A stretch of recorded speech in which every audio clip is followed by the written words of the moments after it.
El fantasma de Canterville de Oscar Wilde. Capítulo 1. Cuando Mr. Hiram B. Otis, ministro de los Estados Unidos de América, compró Canterville Chase, todo el mundo le dijo que cometía una gran locura, porque la finca estaba embrujada.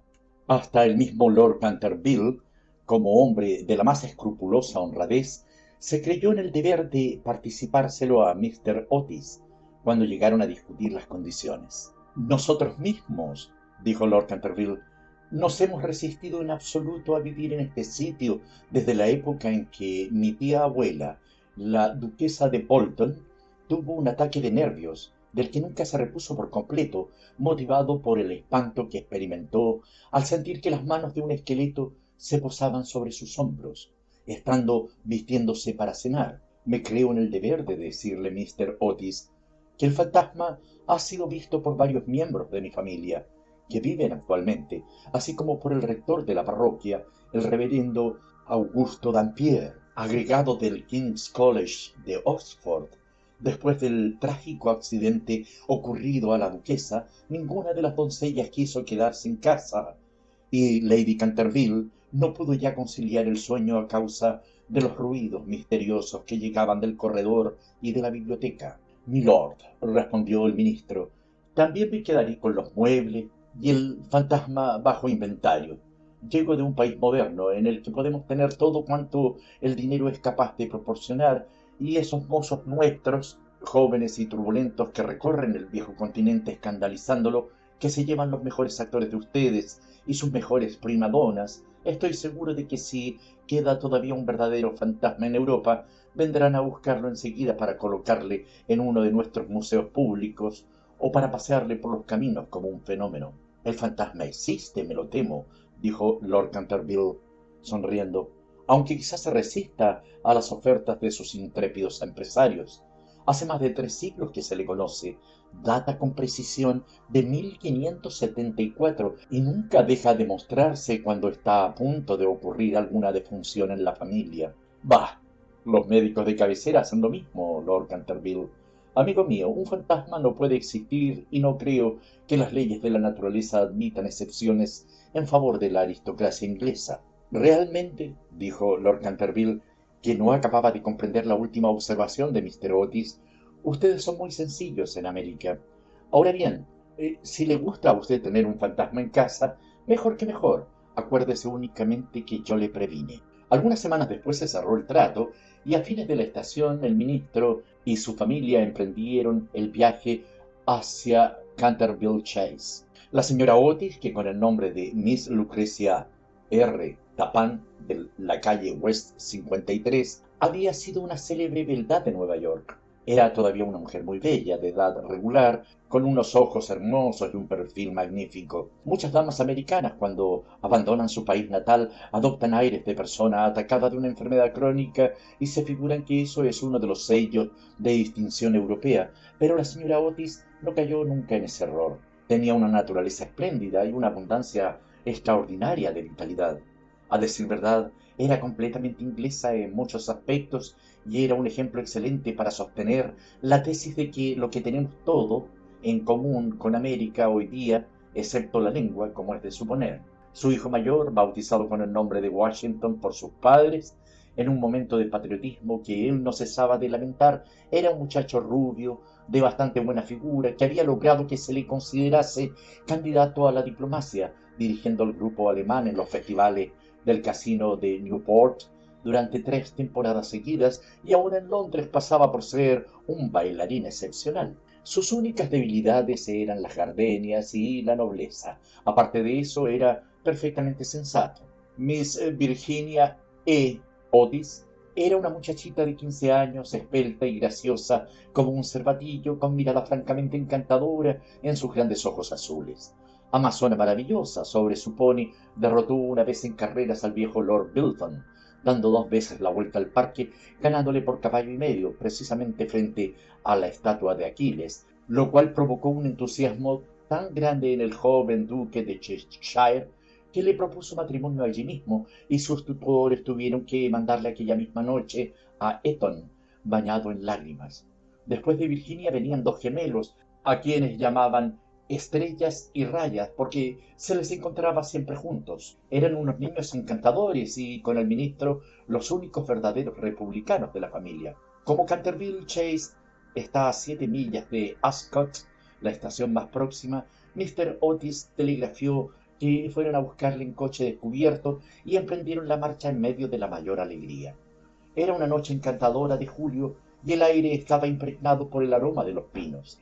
De vez en cuando se oía una paloma arrullándose dulcemente o se vislumbraba entre los helechos la pechuga de oro bruñido de algún faisán. Ligeras ardillas les espiaban desde lo alto de las hayas a su paso. Unos conejos corrían como exhalaciones a través de los matorrales o sobre los collados cubiertos de musgo, levantando su rabo blanco. Sin embargo, no bien entraron en la avenida de Canterville Chase, el cielo se cubrió repentinamente de nubes. Un extraño silencio pareció invadir toda la atmósfera. Una gran bandada de cornejas cruzó calladamente por encima de sus cabezas y antes de que llegasen a la casa ya habían caído algunas gotas de lluvia. En los escalones se hallaba para recibirles una anciana pulcramente vestida de seda negra con cofia y delantal blancos. Era la señora Umney, el ama de gobierno que la señora Otis, por vehementes requerimientos de Lady Canterville, accedió a conservar en su puesto. Hizo una profunda reverencia a cada uno de la familia cuando echaron pie a tierra y dijo, con la singular cortesía de los buenos tiempos antiguos: «Les doy la bienvenida a Canterville Chase». La siguieron, atravesando un hermoso hall de estilo Tudor, hasta la biblioteca, largo salón espacioso, con las paredes cubiertas por madera de roble oscuro que terminaba en un ancho ventanal de cristales. Estaba preparado el té. Luego, una vez que se quitaron los abrigos, ya sentados se pusieron a curiosear en torno suyo, mientras la señora Umney iba de un lado para otro. De pronto, la mirada de la señora Otis cayó sobre una mancha de un rojo oscuro que había sobre el pavimento, precisamente al lado de la chimenea, y sin darse cuenta de sus palabras, dijo a la señora Umney: «Creo que han vertido algo en ese sitio». «Sí, señora», contestó la señora Umney en voz baja, «en ese lugar se ha vertido sangre». «¡Qué horror!», exclamó la señora Otis. «No quiero manchas de sangre en un salón. Es preciso quitar eso inmediatamente». La vieja sonrió y con voz misteriosa repuso: «Es sangre de Lady Leonor de Canterville, que fue muerta en ese mismo sitio por su propio marido, Sir Simón de Canterville, en 1565. Sir Simón la sobrevivió 9 años, desapareciendo de repente en circunstancias misteriosísimas. Su cuerpo no se encontró nunca, pero su alma culpable sigue embrujando la casa. La mancha de sangre ha sido muy admirada por los turistas y otras personas y no puede quitarse». «Todo eso son tonterías», exclamó Washington Otis. «El producto quitamanchas, el limpiador incomparable campeón, marca Pinkerton y el detergente Paragon harán desaparecer eso en un instante». Y sin dar tiempo a que el ama de gobierno, aterrada, pudiese intervenir, ya se había arrodillado y frotaba rápidamente el entarimado con una barrita de una sustancia parecida al cosmético negro. A los pocos instantes, la mancha había desaparecido sin dejar rastro. «Ya sabía yo que el Pinkerton la borraría», exclamó en tono triunfal, paseando la mirada sobre su familia llena de admiración. Pero apenas había pronunciado aquellas palabras cuando un relámpago iluminó la estancia sombría y el retumbar del trueno levantó a todos, menos a la señora Umney, que se desmayó. «¡Qué clima más atroz!», dijo tranquilamente el ministro, encendiendo un largo veguero. «Creo que el país de los abuelos está tan lleno de gente que no hay buen tiempo bastante para todo. Siempre opiné que lo mejor que pueden hacer los ingleses es emigrar». «Querido Irán», replicó la señora Otis, «¿qué podemos hacer con una mujer que se desmaya? Descontaremos eso de su salario, así no se volverá a desmayar». En efecto, la señora Umney no tardó en volver en sí. Sin embargo, veíase que estaba conmovida hondamente y con voz solemne advirtió a la señora Otis que algún contratiempo iba a ocurrir en la casa. «Señores, he visto con mis propios ojos unas cosas que pondrían los pelos de punta a un cristiano, y durante noches y noches no he podido pegar los ojos a causa de las cosas terribles que pasaban aquí». A pesar de lo cual, Mr. Otis y su esposa aseguraron a la buena mujer que no tenían miedo ninguno de los fantasmas. La vieja ama de llave, después de haber impetrado la bendición de la providencia sobre sus nuevos amos y de discutir la posibilidad de un aumento de salario, se retiró a su habitación renqueando. Capítulo 2. La tempestad se desencadenó durante toda la noche, pero no produjo nada extraordinario. Al día siguiente, por la mañana, cuando bajaron a almorzar, encontraron de nuevo la terrible mancha sobre el entarimado. No creo, dijo Washington, que tenga la culpa el limpiador Paragón. Lo he ensayado sobre toda clase de manchas. Debe ser cosa del fantasma. En consecuencia, borró la mancha después de frotar un poco, pero al otro día por la mañana había reaparecido. A la tercera mañana volvió a estar allí y, sin embargo, la biblioteca permaneció cerrada la noche anterior, llevándose arriba la llave de la señora Otis. Desde entonces la familia empezó a interesarse por aquello. Mr. Otis se hallaba a punto de creer que había estado demasiado dogmático negando la existencia de los fantasmas. La señora Otis expresó su intención de afiliarse a la sociedad psíquica y Washington preparó una larga carta a Myers y Podmore basado en la persistencia de las manchas de sangre cuando provienen de un crimen. Aquella noche disipó todas las dudas sobre la existencia objetiva de los fantasmas. La familia había aprovechado la frescura de la tarde para dar un paseo en coche. Regresaron a las 9, tomando una ligera cena. La conversación no recayó ni un momento sobre los fantasmas, de manera que faltaban hasta las condiciones más elementales de espera y de receptibilidad que preceden tan a menudo a los fenómenos psíquicos. Los asuntos que discutieron, por lo que luego es sabido por la señora Otis, fueron simplemente los habituales en la conversación de los americanos cultos que pertenecen a las clases elevadas, como por ejemplo la inmensa superioridad de Miss Fanny Davenport sobre Sarah Bernhardt como actriz, la dificultad para encontrar maíz verde, galletas de trigo sarraceno y el hominy aún en las mejores casas inglesas, la importancia de Boston en el desenvolvimiento del alma universal, las ventajas del sistema que consiste en anotar los equipajes de los viajeros y la dulzura del acento neoyorquino comparado con el dejo de Londres. No se trató para nada de lo sobrenatural, no se hizo ni la menor alusión indirecta a Sir Simon de Canterville. A las 11 la familia se retiró y a las 11:30 estaban apagadas todas las luces.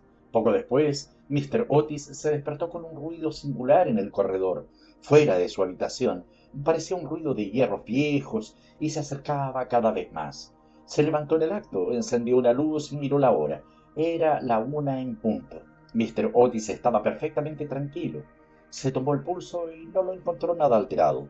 El ruido extraño continuaba, al mismo tiempo que se oía claramente el sonar de unos pasos. Mr. Otis se puso las zapatillas, cogió una aceitera largada de su tocador y abrió la puerta y vio frente a él, en el palio claro de luna, a un viejo de aspecto terrible. Sus ojos parecían carbones encendidos. Una larga cabellera gris caía en mechones revueltos sobre sus hombros. Sus ropas, de corte anticuado, estaban manchadas y en jirones. De sus muñecas y de sus tobillos colgaban unas pesadas cadenas y unos grilletes herrumbrosos. Mi distinguido señor, dijo Mr. Otis, permítame que le ruegue vivamente que engrase esas cadenas. Le he traído para ello el engrasador Tamani, sol naciente. Dicen que es eficacísimo y que basta una sola aplicación. En la etiqueta hay varios certificados de nuestros adivinos más ilustres que dan fe de ello. Voy a dejársela aquí, al lado de las velas, y tendré un verdadero placer en proporcionarle más si así lo desea. Dicho lo cual, el ministro de los Estados Unidos dejó la aceitera sobre una mesa de mármol, cerró la puerta y se volvió a meter en la cama. El fantasma de Canterville permaneció algunos minutos inmóvil de indignación. Después tiró, lleno de rabia, la aceitera contra el suelo encerado y huyó por el corredor, lanzando gruñidos cavernosos y despidiendo una extraña luz verde. Sin embargo, cuando llegaba a la gran escalera de roble, se abrió de repente una puerta. Aparecieron dos siluetas infantiles, vestidas de blanco, y una voluminosa almohada le rozó la cabeza. Evidentemente no había tiempo que perder, así es que, utilizando como medio de fuga la cuarta dimensión del espacio, se desvaneció a través del estuco y la casa de nuevo recobró su tranquilidad. Llegado a un cuartito secreto a la izquierda, se adosó un rayo de luna para tomar aliento y se puso a reflexionar para darse cuenta de su situación. Jamás en toda su brillante carrera, que duraba ya 300 años, fue injuriado tan groseramente. Se acordó de la duquesa viuda, en quien provocó una crisis de terror cuando estaba mirándose en el espejo, cubierta de brillantes y de encajes, de las 4 doncellas a quienes había enloquecido, produciéndoles convulsiones histéricas, solo con hacerles visajes entre las cortinas de una de las habitaciones destinadas a invitados, del rector de la parroquia, cuya vela apagó de un soplo cuando volvía el buen señor de la biblioteca a una hora avanzada y que desde entonces tuvo que estar bajo el cuidado de Sir William Gow, convertido en mártir de toda clase de alteraciones nerviosas, de la vieja señora de Tremouillac, que al despertarse al amanecer y descubrir un esqueleto sentado en un sillón al lado de la lumbre, entretenido en leer su diario, tuvo que guardar cama durante 6 meses, víctima de un ataque cerebral. Una vez curada, se reconcilió con la Iglesia y rompió sus relaciones con el señalado escéptico Voltaire. Recordó también la noche terrible en que el bribón de Lord Canterville fue hallado ahogándose en su vestidor, con una sota de espadas hundida en la garganta, viéndose obligado a confesar, antes de morir, que por medio de aquella carta había timado la suma de 50.000 libras a Jaime Fox, en casa de Crookford, y juró que aquella carta se la hizo tragar el fantasma. Todas sus grandes hazañas le volvían a la memoria. Vio desfilar al mayordomo que se levantó la tapa de los sesos por haber visto una mano verde tamborilear sobre los cristales, y a la bella Lady Steelfield condenada a llevar alrededor del cuello un collar de terciopelo negro para tapar la señal de 5 dedos impresos como con un hierro candente sobre su blanca piel, y que terminó por ahogarse en el vivero que había al extremo de la avenida Real. Y lleno del entusiasmo ególatra del verdadero artista, pasó revista a sus creaciones más célebres. Se dedicó una amarga sonrisa al evocar su última aparición en el papel de Rubén el Rojo o el Niño Estrangulado, su debut como Gideón el Flaco o el vampiro del páramo de Bexley, y el furor que causó una noche solitaria de junio jugando a los bolos con sus propios huesos sobre el campo de tenis. Y después de todo, para que unos miserables americanos le ofreciesen el engrasador marca sol naciente y le tirasen almohadas a la cabeza, era realmente intolerable. Además, la historia nos enseña que jamás fue tratado ningún fantasma de manera semejante. Llegó a la conclusión de que era preciso tomarse la revancha y permaneció hasta el amanecer en actitud de profunda meditación. Capítulo 3. Cuando a la mañana siguiente la familia Otis se reunió para el desayuno, la conversación sobre el fantasma fue extensa. El ministro de los Estados Unidos estaba, como era natural, un poco ofendido al ver que su ofrecimiento no había sido aceptado. No quisiera en modo alguno injuriar personalmente al fantasma, dijo, y reconozco que, dada la larga duración de su estancia en la casa, era correcto tirarle una almohada a la cabeza. Siento tener que decir que esta observación tan justa provocó una explosión de risa en los gemelos. Pero, por otro lado, prosiguió Mr. Otis, si se empeña sin más ni más en no hacer uso del engrasador marca sol naciente, nos veremos precisados a quitarle las cadenas. No podremos dormir con todo ese ruido a la puerta de las alcobas. Pero sin embargo, en el resto de la semana no fueron molestados. Lo único que les llamó la atención fue la reaparición continua de la mancha de sangre sobre el piso de la biblioteca.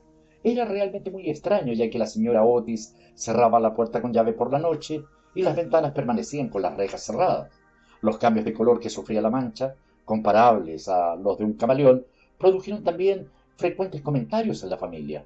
Una mañana era de un rojo índigo oscuro, otras veces era vermellón, luego de un púrpura intenso, y un día, cuando bajaron a rezar, según los ritos sencillos de la libre Iglesia Episcopal Reformada de América, la encontraron de un hermoso verde esmeralda.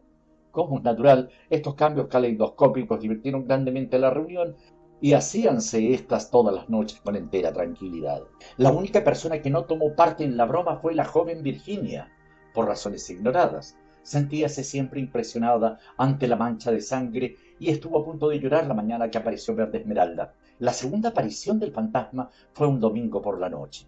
Al poco tiempo de estar todos acostados, les alarmó un enorme estrépito que se oyó en el hall. Bajaron apresuradamente y se encontraron que una armadura completa se había desprendido de su soporte, cayendo sobre las losas, mientras, sentado en un sillón de alto respaldo, el fantasma de Canterville se restregaba las rodillas con una expresión de agudo dolor sobre su rostro. Los gemelos, que se habían provisto de sus cerbatanas, le lanzaron inmediatamente 2 proyectiles, con esa seguridad de puntería que solo se adquiere a fuerza de una larga y cuidadosa práctica sobre un profesor de caligrafía.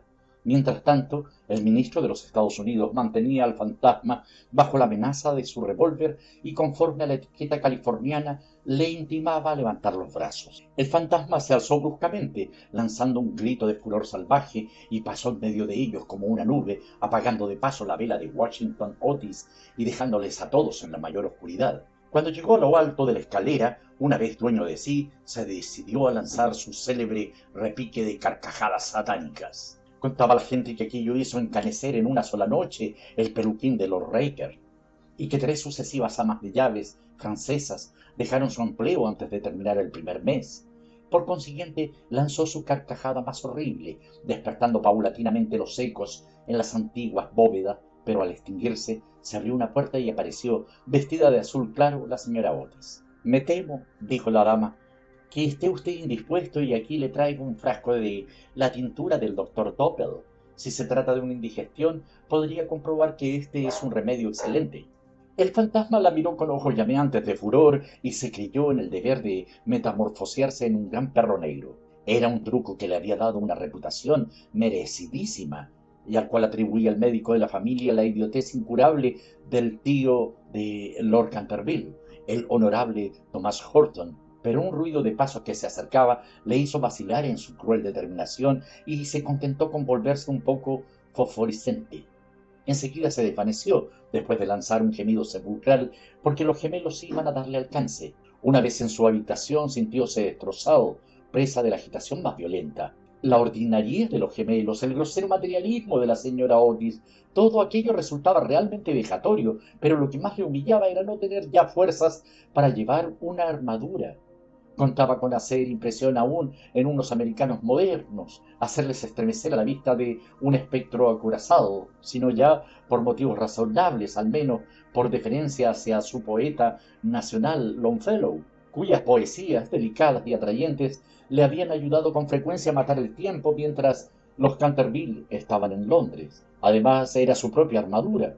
La llevó con éxito en el torneo de Kenilworth, siendo felicitado calurosamente por la reina virgen en persona, pero cuando quiso ponérsela quedó aplastado por completo con el peso de la enorme coraza y del yelmo de acero, y se desplomó pesadamente sobre las losas de piedra, despellejándose las rodillas y contusionándose la muñeca derecha. Durante varios días estuvo malísimo y no pudo salir de su morada más que lo necesario para mantener en buen estado la mancha de sangre. No obstante, a fuerza de cuidados acabó por restablecerse y decidió hacer una tercera tentativa para aterrorizar al ministro de los Estados Unidos y a su familia. Eligió para su reaparición en escena el viernes 17 de agosto, consagrando gran parte del día a pasar revista a sus trajes. Su elección recayó al fin en un sombrero de ala levantada por un lado y caída del otro, con una pluma roja en un sudario deshilachado en las mangas y el cuello, y, por último, en un puñal mohoso. Al atardecer estalló una gran tormenta. El viento era tan fuerte que sacudía y cerraba violentamente las puertas y ventanas de la vetusta casa. Realmente aquel era el tiempo que le convenía. He aquí lo que pensaba hacer. Iría sigilosamente a la habitación de Washington Otis, le musitaría unas frases ininteligibles, quedándose al pie de la cama, y le hundiría 3 veces seguidas el puñal en la garganta, a los sones de una música apagada. Odiaba sobre todo a Washington porque sabía perfectamente que era él quien acostumbraba a quitar la famosa mancha de sangre de Canterville, empleando el detergente Paragon de Pinkerton. Después de reducir al temerario y despreocupado joven a una condición de terror abyecto, entraría en la habitación que ocupaban el ministro de los Estados Unidos y su mujer. Una vez allí, colocaría una mano viscosa sobre la frente de la señora Otis y al mismo tiempo murmuraría con voz sorda al oído del ministro tembloroso los secretos terribles del osario. En cuanto a la pequeña Virginia, aún no tenía decidido nada. No le había insultado nunca, era bonita y cariñosa. Unos cuantos gruñidos sordos que saliesen del armario le parecían más que suficientes, y si no bastaban para despertarla, llegaría hasta tirarle de la puntita de la nariz con sus dedos rígidos por la parálisis. A los gemelos estaba resuelto a darles una lección. Lo primero que haría sería sentarse sobre sus pechos, con objeto de producirles la sensación de la pesadilla. Luego, aprovechando que sus camas estaban muy juntas, se alzaría en el espacio libre entre ellas con el aspecto de un cadáver verde y frío como el hielo, hasta que se quedasen paralizados de terror. Enseguida, tirando bruscamente su sudario, daría la vuelta al dormitorio en cuatro patas como un esqueleto blanqueado por el tiempo, moviendo el globo de un solo ojo en su órbita, como el personaje de Daniel el Mudo o el esqueleto del suicida, papel en el cual hizo un gran efecto en varias ocasiones. Creía estar tan bien en este como en su otro papel de Martín el Demente o el Misterio Enmascarado. A las 10:30 oyó subir a la familia a acostarse. Durante algunos instantes le inquietaron las estrepitosas carcajadas de los gemelos, que se divertían indudablemente con su loca alegría de colegiales antes de meterse en la cama. Pero a las 11:15 todo quedó nuevamente en silencio y, cuando sonaron las 12, se puso en camino. La lechuza chocaba contra los cristales de la ventana. El cuervo graznaba en el hueco de un tejo centenario y el viento gemía vagando alrededor de la casa como un alma en pena. Pero la familia Otis dormía, sin sospechar la suerte que le esperaba. Oía con toda claridad los ronquidos regulares del ministro de los Estados Unidos, que dominaban el ruido de la lluvia y de la tormenta. Se deslizó furtivamente a través del estuco.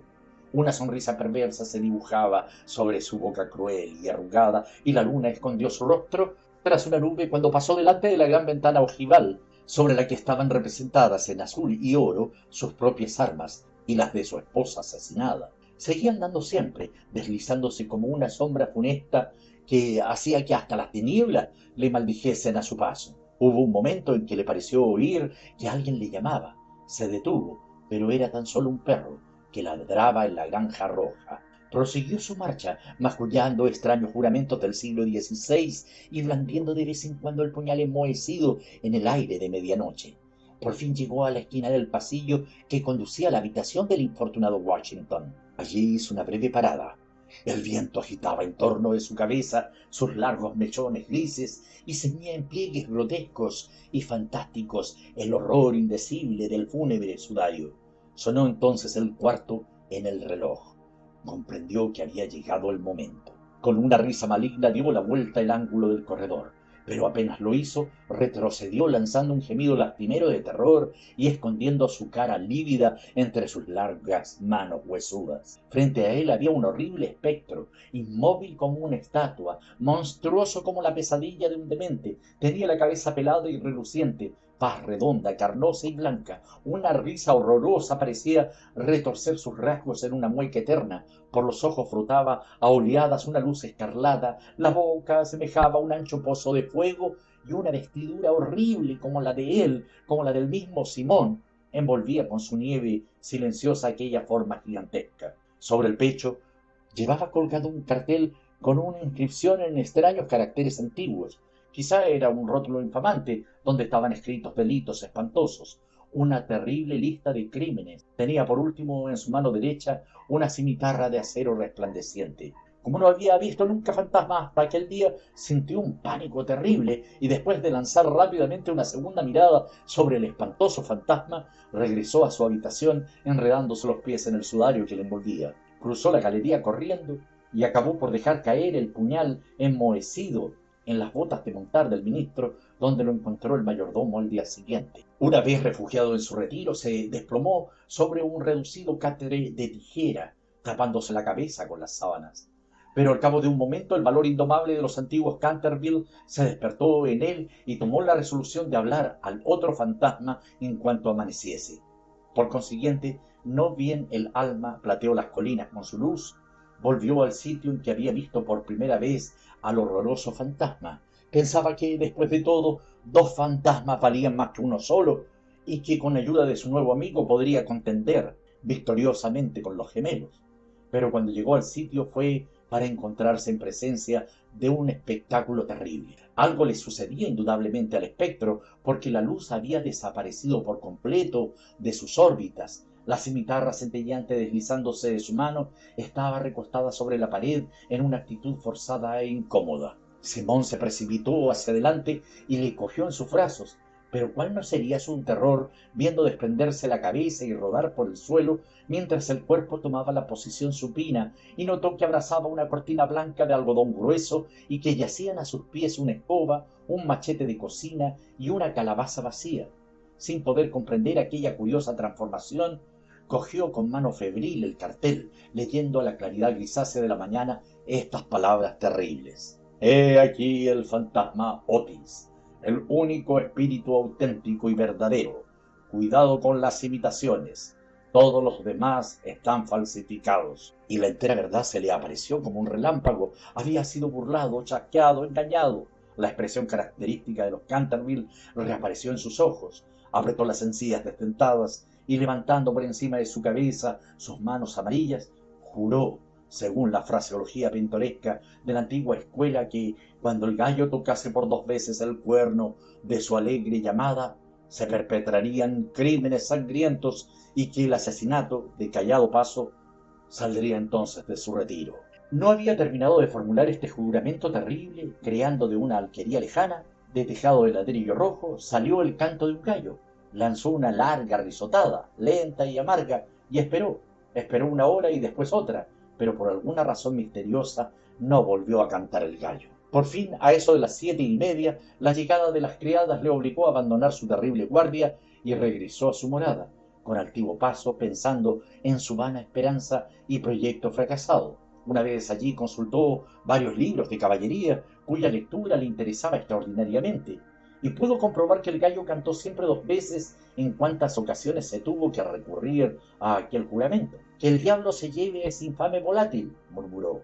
«En otro tiempo hubiese caído sobre él con mi gran lanza, atravesándole el gañote y obligándole a cantar otra vez para mí aunque reventara». Y dicho esto, se retiró a su confortable ataúd de plomo y allí permaneció hasta la noche. Capítulo 4. Al día siguiente el fantasma se sintió muy débil y cansado. Las terribles emociones de las 4 últimas semanas empezaban a producir su efecto. Tenía el sistema nervioso completamente alterado y temblaba al más ligero ruido. No salió de su habitación en 5 días y concluyó por hacer una concesión en lo relativo a la mancha de sangre del salón de la biblioteca. Puesto que la familia Otis no quería verla, era indudablemente que no la merecía. Aquella gente estaba colocada a ojos vistas en un plano inferior de vida material y era incapaz de apreciar el valor simbólico de los fenómenos sensibles. La cuestión de las apariciones de fantasmas y el desenvolvimiento de los cuerpos astrales eran realmente para él una cosa muy distinta e indiscutiblemente fuera de su gobierno, pero por lo menos constituía para él un deber ineludible mostrarse en el corredor 1 vez a la semana y farfullar por la gran ventana ojival el primero y el tercer miércoles de cada mes. No veía ningún medio digno de sustraerse a aquella obligación. Verdad es que su vida estuvo llena de crímenes, pero quitado eso era hombre muy concienzudo en todo cuanto se relacionaba con lo sobrenatural. Así pues, los 3 sábados siguientes atravesó como de costumbre el corredor entre 12 de la noche y 3 de la madrugada, tomando todas las precauciones posibles para no ser visto ni oído. Se quitaba las botas, pisaba lo más ligeramente que podía sobre las viejas maderas carcomidas, envolvíase en una gran capa de terciopelo negro y no dejaba de usar el engrasador sol naciente para engrasar sus cadenas. Me veo precisado a reconocer que solo después de muchas vacilaciones se decidió adoptar esta última forma de protegerse, pero al fin, una noche, mientras cenaba la familia, se deslizó en el dormitorio del señor Otis y se llevó el frasquito. Al principio se sintió un poco humillado, pero después fue suficientemente razonable para comprender que aquel invento merecía grandes elogios y que cooperaba en cierto modo a la realización de sus proyectos. A pesar de todo, no se vio a cubierto de molestias. No dejaba nunca de tenderle cuerdas de lado a lado del corredor para hacerle tropezar en la oscuridad, y una vez que se había disfrazado para el papel de Isaac el Negro o el cazador del bosque de Huxley, cayó de bruces al poner el pie sobre una plancha de maderas enjabonadas que habían colocado los gemelos desde el umbral del salón de tapices hasta la parte alta de la escalera de roble. Esta última afrenta le dio tal rabia que decidió hacer un esfuerzo para imponer su dignidad y consolidar su posición social, y formó el proyecto de visitar a la noche siguiente a los insolentes chicos de Eton en su célebre papel de Ruperto el Temerario o el Conde sin Cabeza. No se había mostrado con aquel disfraz desde Hacía 70 años, es decir, desde que causó con él tal pavor a la bella Lady Barbara Modish, que ésta retiró su consentimiento al abuelo del actual Lord Canterville y se fugó a Gretna Green con el arrogante Jack Castletown, jurando que por nada del mundo consentiría en aparentar con una familia que toleraba los paseos de un fantasma tan horrible por la terraza al atardecer.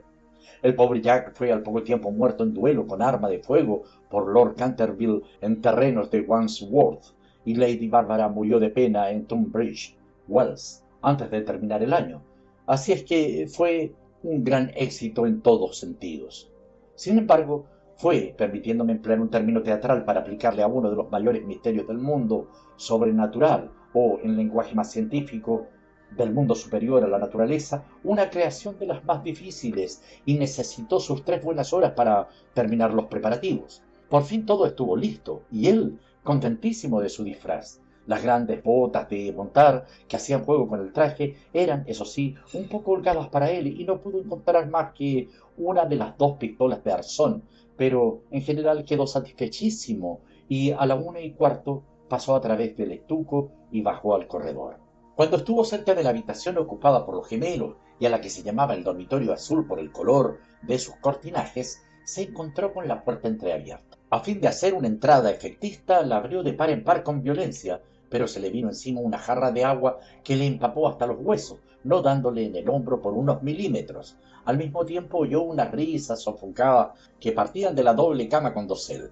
Su sistema nervioso sufrió tal conmoción que regresó a sus habitaciones a toda prisa, y al día siguiente tuvo que permanecer en la cama con un fuerte catarro. El único consuelo que tuvo fue el de no haber llevado su cabeza sobre los hombros, pues de lo contrario las consecuencias hubieran podido ser más graves. Desde entonces renunció para siempre a espantar a aquella recia familia de americanos, y se contentó por regla general con vagar por el corredor en zapatillas de fieltro, envuelto el cuello en una gruesa bufanda, por temor a las corrientes de aire, y provisto de un pequeño arcabuz para el caso en que fuese atacado por los gemelos. Hacia el 19 de septiembre fue cuando recibió el golpe de gracia. Había bajado por la escalera hasta el espacioso hall, seguro de que en aquel sitio por lo menos nadie le iba a molestar, y se entretenía en hacer observaciones satíricas sobre las grandes fotografías del ministro de los Estados Unidos y de su mujer, hechas en casa por Saroni, y que ahora ocupaban el lugar de los retratos de la familia Canterville. Iba vestido sencilla pero decentemente, con un largo sudario salpicado de moho de cementerio. Se había atado la quijada con una tira de tela amarilla y llevaba una linternita y un azadón de sepulturero. En una palabra, iba disfrazado de Jonás el desenterrador, o el ladrón de cadáveres de Chertsey Barn. Era una de sus creaciones más notables, y de las que guardaban recuerdo con más motivo los Canterville, ya que fue la verdadera causa de su riña con Lord Rufford, vecino suyo. Serían aproximadamente las 2:15 de la madrugada, y a su juicio no se movía nadie en la casa, pero cuando se dirigía tranquilamente hacia la biblioteca para ver lo que quedaba de la mancha de sangre, se abalanzaron hacia él desde un rincón sombrío 2 siluetas, agitando locamente sus brazos sobre sus cabezas, mientras gritaban a su oído ¡Uh! Lleno de pánico, cosa muy natural en aquellas circunstancias, se precipitó hacia la escalera, pero entonces se encontró frente a Washington Otis, que le esperaba armado con la gran regadera del jardín, de tal modo que, cercado por sus enemigos, casi acorralado, tuvo que evaporarse en la gran estufa de hierro colado, que felizmente para él no estaba encendida, y abrirse paso hasta sus habitaciones por entre los cañones de las chimeneas, llegando a su refugio en el lamentable estado en que lo pusieron la agitación, el hollín y la desesperación. Desde aquella noche no volvió a vérsele nunca en expediciones nocturnas. Los gemelos se quedaron muchas veces en acecho para sorprenderle, sembrando de cáscaras de nuez los corredores todas las noches, con gran enojo de sus padres y de los criados. Pero fue inútil. Su amor propio estaba profundamente herido, sin duda, y no quería mostrarse. En vista de ello, Mr. Otis reanudó de nuevo el trabajo en su gran obra sobre la historia del Partido Demócrata, obra que había empezado 3 años antes. La señora Otis organizó un clam bake extraordinario que dejó muy impresionados a todos los de la comarca. Los niños se dedicaron a jugar a la barra, al écarté, al póker y a otros juegos típicos de América. Virginia dio paseos a caballo por caminos y veredas, en compañía del duque de Cheshire, que se hallaba en Canterville pasando su última semana de vacaciones. Todo el mundo se figuraba que el fantasma había desaparecido y en consecuencia Mr. Otis escribió una carta a Lord Canterville para comunicárselo, y recibió en contestación otra carta en la que éste le testimoniaba el placer que le producía la noticia y enviaba sus más sinceras felicitaciones a la digna esposa del ministro. Pero los Otis se equivocaban. El fantasma seguía en la casa y, aunque se hallaba muy delicado, no estaba dispuesto a retirarse, sobre todo después de saber que figuraba entre los invitados el duque de Cheshire, cuyo tío, Lord Francis Stilton, apostó una vez 100 guineas con el coronel Carbury a que jugaría a los dados con el fantasma de Canterville. A la mañana siguiente se encontraron a Lord Stilton tendido sobre el suelo del salón de juego en un estado de parálisis tal que, a pesar de la edad avanzada que alcanzó, no pudo ya nunca pronunciar más palabra que esta: 6 dobles. Esta historia era muy conocida en su tiempo, aunque en atención a los sentimientos de las dos nobles familias se hiciera todo lo posible por ocultarla, y existe un relato detallado de todo lo referente a ella en el tomo tercero de las memorias de Lord Tattle sobre el príncipe regente y sus amigos. Desde entonces el fantasma deseaba vehemente probar que no había perdido su influencia sobre los Stilton, con los que además estaba emparentado, pues una prima hermana suya se casó en secondes noces con el señor Bulkeley, del que descienden en línea directa, como todo el mundo sabe, los duques de Cheshire. Por consiguiente hizo sus preparativos para mostrarse al joven enamorado de Virginia en su famoso papel del fraile vampiro o el benedictino sin sangre. Era un espectáculo tan espantoso que cuando la vieja Lady Startup se lo vio representar, es decir, la víspera del año nuevo de 1764, empezó a lanzar chillidos agudos que le provocaron un fuerte ataque de apoplejía y su fallecimiento al cabo de 3 días, no sin que desheredara antes a los Canterville, que eran sus parientes más cercanos, y ligase todo su dinero a su farmacéutico de Londres. Pero a última hora el terror que le inspiraban los gemelos le retuvo en su habitación y el joven duque durmió tranquilo en el gran lecho con dosel coronado de plumas del dormitorio real, soñando con Virginia. Capítulo 5. Unos días después, Virginia y su adorador de cabello rizado dieron un paseo a caballo por los prados de Brockley, paseo en el que ella se desgarró su vestido de amazona al saltar un seto y de vuelta a su casa entró por la escalera de detrás para que no la viesen. Al pasar corriendo por delante de la puerta del salón de tapices, que estaba abierta de par en par, le pareció ver a alguien dentro. Pensó que sería la doncella de su madre, que iba con frecuencia a trabajar a esa habitación. Asomó la cabeza para encargarle que le cosiese el vestido. Pero con gran sorpresa suya, quien estaba allí era el fantasma de Canterville en persona. Estaba sentado junto a la ventana contemplando las hojas doradas que danzaban en el aire, desprendidas de los árboles amarillentos, y las hojas bermejas que bailaban locamente a lo largo de la gran avenida. Tenía la cabeza apoyada en una mano y toda su actitud revelaba el desaliento más profundo. Realmente presentaba un aspecto tan desamparado, tan abatido, que la pequeña Virginia, en vez de ceder a su primer impulso, que fue echar a correr y encerrarse en su cuarto, se sintió llena de compasión y se decidió a ir a consolarle. Tenía la muchacha un paso tan ligero y él una melancolía tan honda que no se dio cuenta de su presencia hasta que le habló. Lo he sentido mucho por usted, dijo, pero mis hermanos regresan mañana a Eton y entonces, si se porta usted bien, nadie le atormentará. Es absurdo pedirme que me porte bien, le respondió contemplando estupefacto a la jovencita que tenía la audacia de dirigirle la palabra. Perfectamente inconcebible. Me es necesario arrastrar mis cadenas, gruñir a través de la cerradura y deambular en la noche. Si es a eso a lo que se refiere, le diré que todo ello es la única razón de mi existencia. Esa no es una razón para vivir molestando a la gente. En sus tiempos fue usted muy malo, ¿sabe? La señora Umney nos contó el mismo día en que llegamos que usted mató a su esposa. Sí, lo reconozco, respondió petulante el fantasma, pero fue un asunto de familia que a nadie le importa. Está muy mal eso de matar a alguien, replicó Virginia, que a veces adoptaba una dulce actitud puritana, heredada posiblemente de alguno de sus antepasados de la vieja Nueva Inglaterra. Oh, detesto la ramplona severidad de la ética abstracta. Mi esposa era muy poco agraciada y simplona. Nunca pudo olvidar bien mis puños y no sabía nada de cocina. Vea usted, un día cacé un magnífico cervatillo en los bosques de Hogley, un espléndido gamo, y ¿sabe usted cómo me lo sirvió en la mesa? Bueno, eso ahora no importa, ya pasó, pero sin embargo no hallo nada bien que sus hermanos me dejasen morir de hambre, aunque yo la hubiese matado. ¿Le dejaron morir de hambre? Ay, señor fantasma, quiero decir, don Simón, ¿tiene usted hambre? Tengo un sándwich en mi costurero, ¿no lo quiere? No, gracias, ahora ya no necesito comer, pero de todas maneras es usted muy amable, es usted mucho más fina y atenta que el resto de su familia, que es tan ordinaria, horrorosa, vulgar y que se conducen como bandoleros. Basta, exclamó Virginia dando con el pie en el suelo. El brutal, horrible y ordinario es usted. En cuanto a lo del bandolero y ladrón, usted bien sabe que me ha robado las pinturas de mi caja para restaurar esa ridícula mancha de sangre en la biblioteca. Primero me robó todos los rojos, incluyendo el vermellón, y ya no pude seguir pintando las puestas de sol. Después se llevó el verde esmeralda y el amarillo cromo, y por último no me ha quedado más que el azul añil y el blanco de China, de manera que solo puedo pintar escenas de claro de luna, que siempre son tristes y nada fáciles de pintar.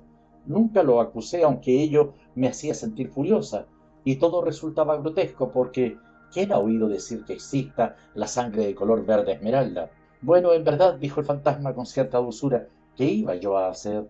Es dificilísimo en los tiempos actuales agenciarse sangre de verdad, y ya que su hermano empezó todo esto con su detergente Paragon, no veo por qué no iba yo a usar sus colores para defenderme. En cuanto al tono, es cuestión de gusto. Así, por ejemplo, los Canterville tienen sangre azul, la sangre más azul que existe en Inglaterra, aunque ya sé que ustedes los americanos no hacen el menor caso de esas cosas. No sabe usted nada y lo mejor que puede hacer es emigrar y así se desarrollará su mentalidad. Mi padre tendrá un verdadero gusto en proporcionarle un pasaje gratuito y aunque haya derechos arancelarios elevadísimos sobre toda clase de cosas espirituosas, a usted no le pondrán trabas en la aduana. Y una vez en Nueva York puede usted contar con un gran éxito. Conozco infinidad de personas que darían $100.000 por tener antepasados y que sacrificarían mayor cantidad aún por tener un fantasma en la familia. Creo que no me gustaría América. Quizás se deba a que allí no tenemos ni ruinas ni curiosidades, dijo burlonamente Virginia.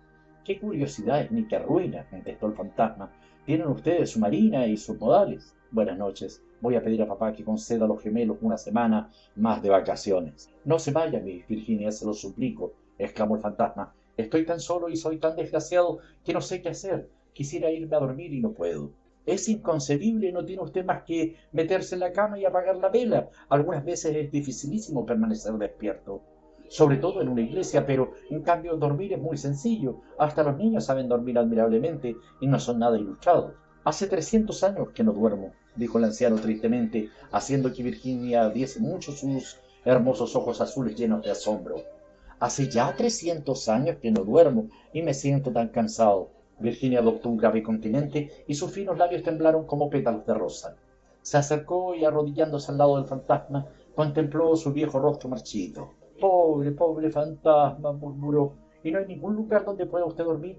Allá lejos, pasado el pilar, respondió él en voz baja y soñadora. Hay un jardincito, la hierba crece en él, alta y espesa. Allí pueden verse las grandes estrellas blancas de la cicuta. Allí el ruiseñor canta toda la noche y la luna de cristal gélido deja caer su mirada y el tejo extiende sus brazos de gigante sobre los durmientes. Los ojos de Virginia se empañaron de lágrimas y ocultó la cara entre sus manos. ¿Se refiere usted al jardín de la muerte?, murmuró.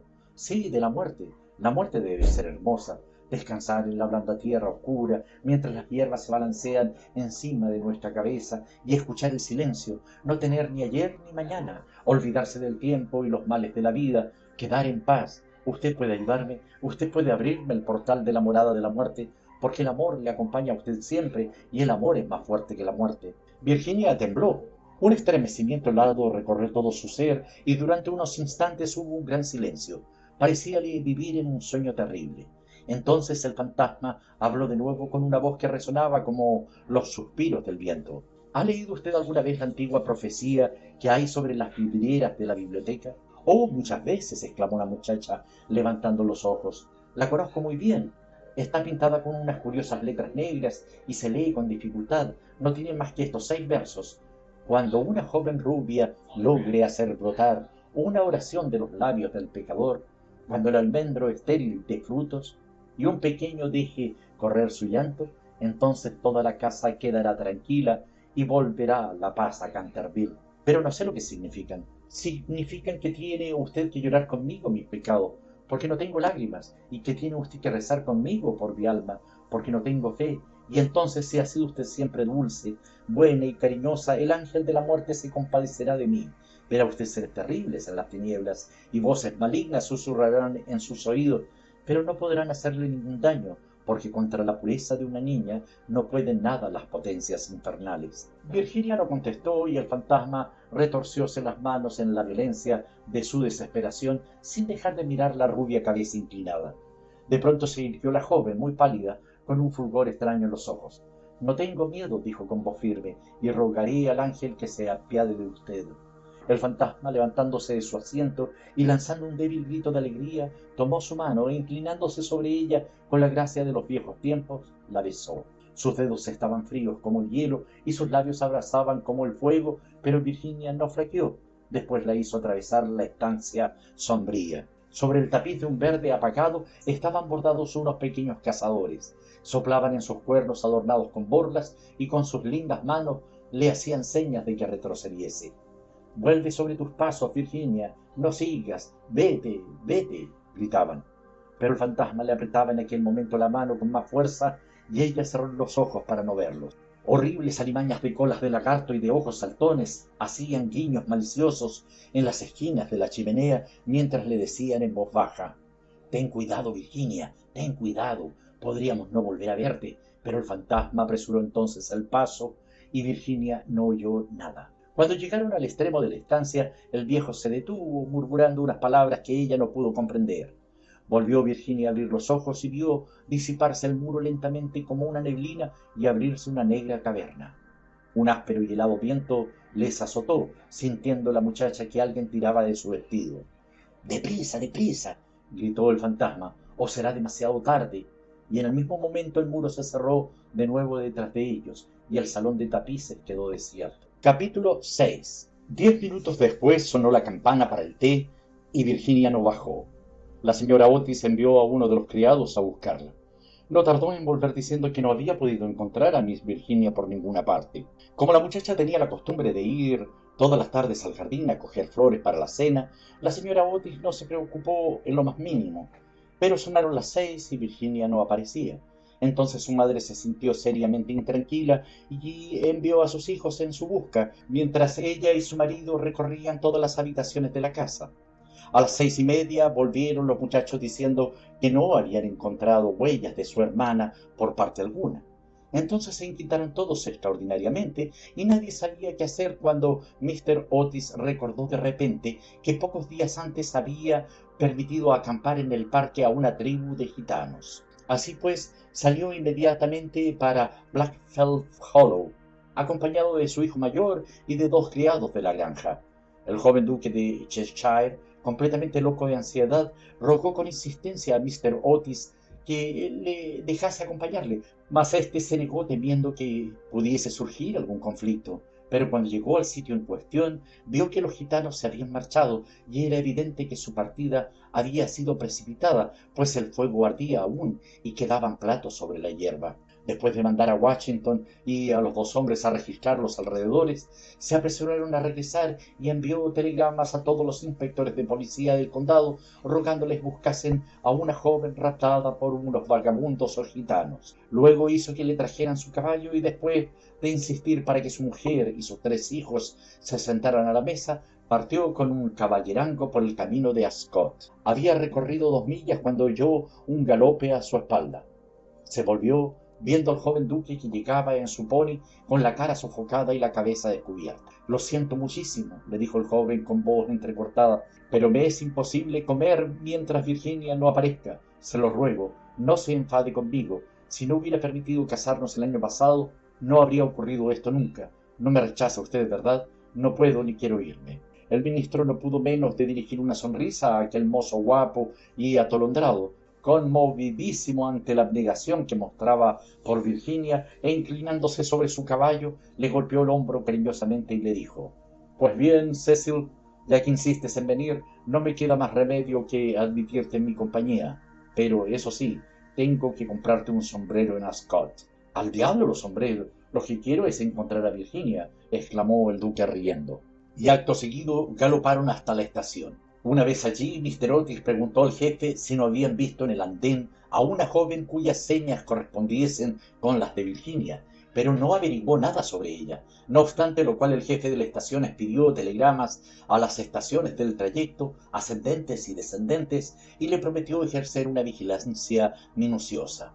Enseguida, después de comprar un sombrero para el duque en una tienda de novedades que se disponía a cerrar, Mr. Otis cabalgó hasta Bexley, pueblo situado 4 millas más allá y que, según le dijeron, era muy frecuentado por los gitanos, ya que cerca de allí había una numerosa comunidad rural. Hicieron levantarse al guarda del lugar, pero no pudieron conseguir ningún dato de él. Así es que, después de atravesar y explorar los contornos, los dos jinetes tomaron otra vez el camino de casa, llegando a Canterville a eso de las 11, rendidos de cansancio y con el corazón desgarrado por la inquietud.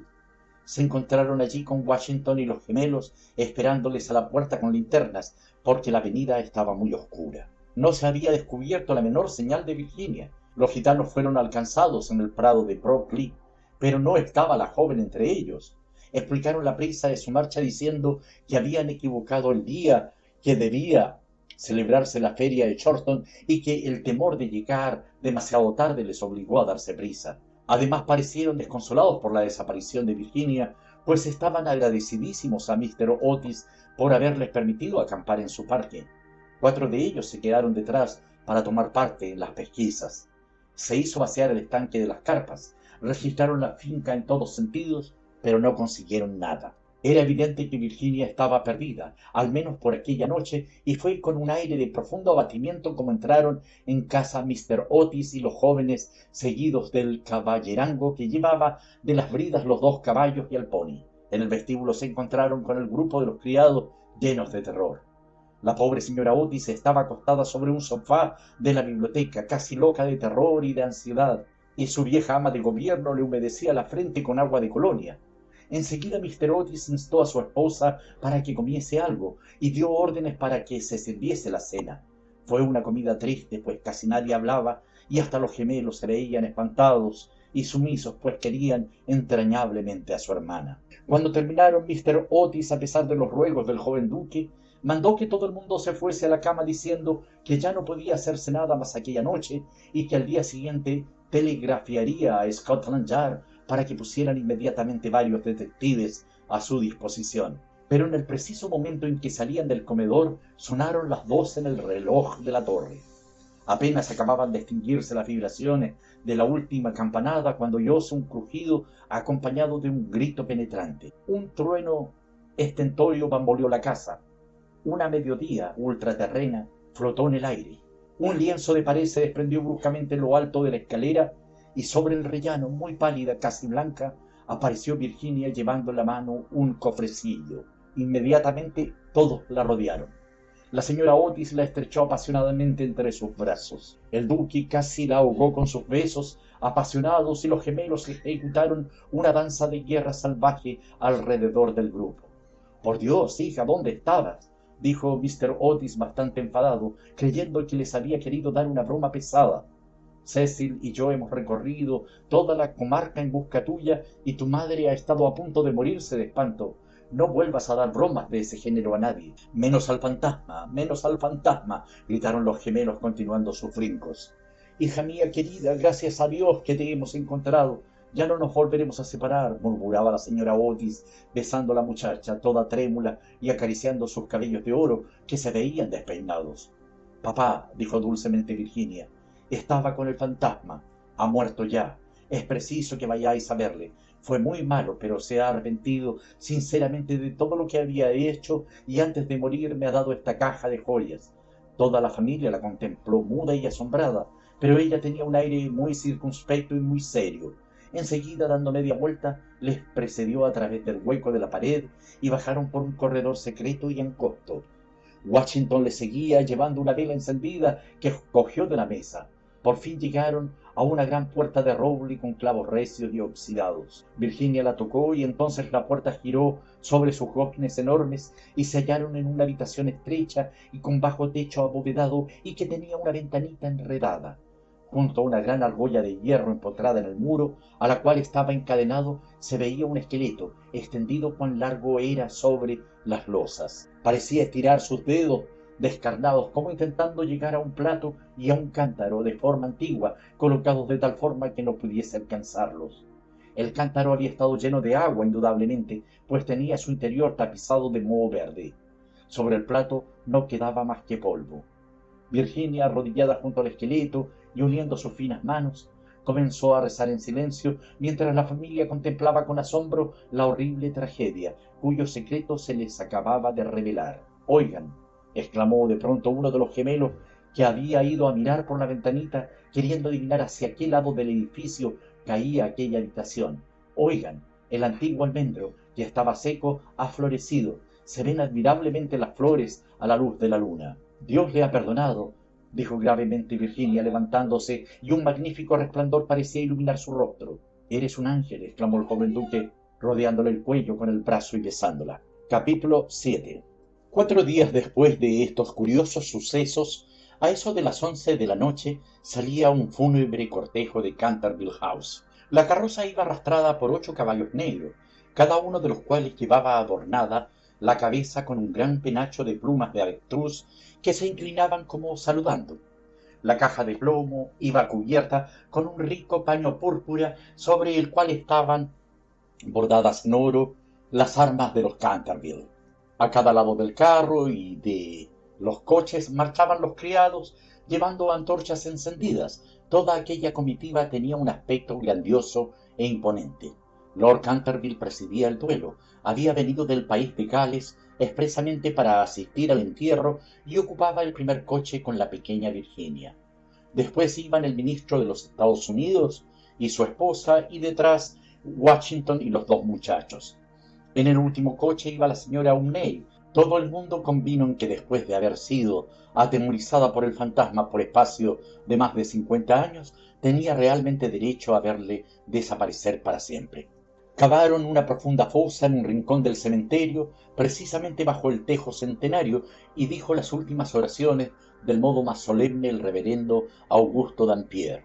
Una vez terminada la ceremonia, los criados, siguiendo una antigua costumbre establecida en la familia Canterville, apagaron sus antorchas. Luego, al bajar la caja a la fosa, Virginia se adelantó, colocando encima de ella una gran cruz hecha con flores de almendro, blancas y rosadas. En aquel momento salió la luna de detrás de una nube e inundó el cementerio con sus rayos de silenciosa plata, y de un bosquecillo cercano se elevó el canto de un ruiseñor. Virginia recordó la descripción que le hizo el fantasma del jardín de la muerte. Sus ojos se llenaron de lágrimas y apenas pronunció una palabra durante el regreso a casa. A la mañana siguiente, antes que Lord Canterville partiese para la ciudad, la señora Otis conferenció con él respecto de las joyas entregadas por el fantasma a Virginia. Eran magníficas. Había sobre todo un collar de rubíes en una antigua montura veneciana que era un espléndido trabajo del siglo XVI, y el conjunto representaba tal cantidad que Mr. Otis sentía grandes escrúpulos en permitir a su hija al aceptarlas. «Milord», dijo el ministro, «sé que en este país el concepto de manos muertas se aplica lo mismo a los objetos menudos que a las tierras, y es evidentísimo para mí, que estas joyas deben quedar en poder de usted como legado de familia. Le ruego, por lo tanto, que consienta en llevárselas a Londres, considerándolas simplemente como una parte de su herencia que le fuera restituida en circunstancias extraordinarias. En cuanto a mi hija, no es más que una chiquilla, y hasta hoy, me complace decirlo, siento poco interés por esas futilezas de lujo superfluo. He sabido igualmente por la señora Otis, cuya autoridad no es despreciable en cosas de arte, dicho sea de paso, pues ha tenido la suerte de pasar varios inviernos en Boston cuando era una jovencita, que esas piedras preciosas tienen un gran valor monetario y que, si se pusieran en venta, producirían una bonita suma. En estas circunstancias, Lord Canterville, reconocerá usted indudablemente que no puedo permitir que queden en manos de ningún miembro de mi familia. además de que todas esas baratijas y chucherías y todos esos juguetes, por muy apropiados y necesarios que sean a la dignidad de la aristocracia británica, estarían fuera de lugar entre personas educadas de acuerdo con los severos principios, según los inmortales principios, pudiera decirse, de la sencillez republicana. Quizá me atrevería a decir que Virginia tiene gran interés en que le deja a usted la cajita que encierra esas joyas en recuerdo de las locuras y de los infortunios de su antepasado, y como esa caja ya es muy vieja y por consiguiente deterioradísima, quizá encuentre usted razonable acoger favorablemente su deseo. En cuanto a mí, confieso que me sorprende grandemente ver a uno de mis hijos demostrar interés por una cosa de la edad media, y la única explicación que le encuentro es que Virginia nació en un barrio de Londres, a poco de regresar la señora Otis de una excursión en Atenas. Lord Canterville escuchó con gran atención y muy serio el discurso del digno ministro, atusándose de vez en cuando su bigote gris para ocultar una sonrisa involuntaria. Una vez que hubo terminado Mr. Otis, le estrechó cordialmente la mano y contestó: «Mi querido amigo, su encantadora hija ha prestado un servicio importantísimo a mi desgraciado antecesor, Sir Simon. Mi familia y yo estamos llenos de gratitud hacia ella por su maravilloso valor y por la sangre fría que ha demostrado. Las joyas le pertenecen sin duda alguna, y creo que si tuviese yo la suficiente insensibilidad para quitárselas, el viejo malvado saldría de su tumba al cabo de 15 días para hacerme la vida infernal. En cuanto a que sean joyas de familia, no podrían serlo sino después de estar especificadas como tales en un testamento en forma legal, y la existencia de estas joyas permaneció siempre ignorada. Le aseguro que son tan mías como de su mayordomo. Cuando Miss Virginia sea mayor, creo que le encantará tener cosas tan lindas para lucir.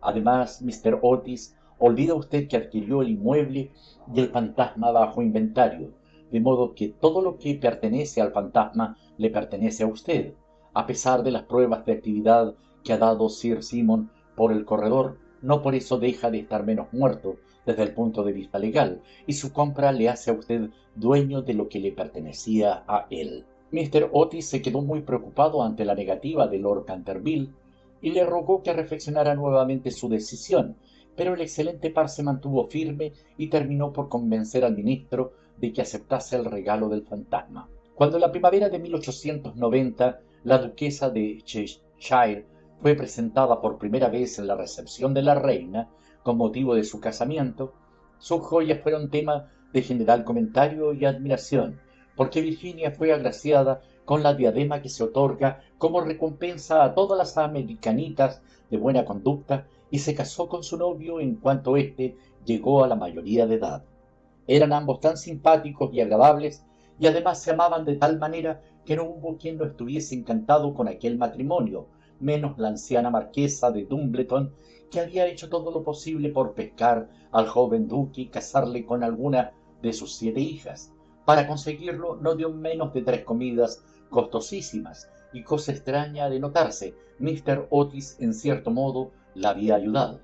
Mr. Otis sentía una viva simpatía personal por el duque, pero teóricamente era enemigo de los títulos nobiliarios, y según sus propias palabras, era de temer que, entre las influencias enervantes de una aristocracia ávida de placeres, llegase a olvidar su hija los verdaderos principios de la sencillez republicana. Sus observaciones quedaron olvidadas cuando avanzó por la nave central de la iglesia de San Jorge en Hanover Square, llevando a su hija apoyada en su brazo hacia el altar. No había en esos momentos un padre más orgulloso en todo el territorio de Inglaterra.